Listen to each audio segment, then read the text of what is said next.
ರೀ ನಿಮ್ ಫೋನಿಗೆ ಯಾರ ಫೋನ್ ಹಚ್ಲತ್ತಾರ ನೋಡ್ರಿ. ರಿಸೀವ್ ಮಾಡಿ ಸ್ಪೀಕರ್ನೇ ಹಾಕಿ ಹೇಳಲೇ ದೋಸ್ತ. ಏನ್ಪಾ ದೋಸ್ತ, ಹೆಂಡತಿ ತವರಗಡಿ ಹೋಗ್ತಿರಂದಿರು ಹೋಗ್ಯಾರ ಹೆಂಗ? ಮಗನ ಎಡ್ಡೇರಂಗಿ ಕಾಲೇಜ್ ಅಂದ್ರೆ ಪಕ್ಕ ಹೋಗಿರ್ತಾರ ಅವ್ರು.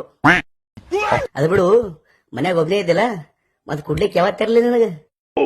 ಏನ್ ಅಪಿಚರ್ ಚಾಯ್ಸ್ ತರ್ಲಿ, ಓಟಿ ತರ್ಲಿ, ಸ್ಟ್ರಾಂಗ್ ತರ್ಲಿ, ಪ್ರೀಮಿಯಂ ತರ್ಲಿ? ಏನ್ ಯಾವತ್ ಕುಡಿದ್ ಗೊತ್ತಾ ಬಿಡು ನನಗ. ಹಂಗೆ ಆ ರಾಜ ಹೇಳನು, ಆ ರಾಣಿ ಕರ್ಕೊಂಬ ಅಂತೇಳಿ. ಯಾಕೆ ಹೋಗಿಲ್ಲೋ ತೋರ್ ಮನಿಗೆ? ಇಲ್ಲೇಳ? ಏನು ಇಲ್ಲಾರ ಹೋಗಿಲ್ಲ? ಇಲ್ಲ ಹೋಗಿಲ್ಲ. ನಾ ಫೋನ್ ಮಾಡಿಲ್ಲ, ನನ್ನ ಹೆಸರು ಗೊತ್ತೇನೋ ಅವ್ರಿಗೆ? ಇಲ್ಲ ಗೊತ್ತಿಲ್ಲ. ನಾರೇ ಉಳಿದ್ನು ಯಪ್ಪ. ನನಗ್ ಸತ್ ಹೊಡೆದಲ್ಲೇ. ಆ ರಾಣಿ ಕರ್ಕೊಂಬರ ರಾಜ ಯಾರು?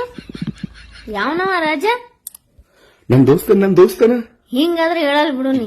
ಒಳ್ಳೆ ನಡಿ.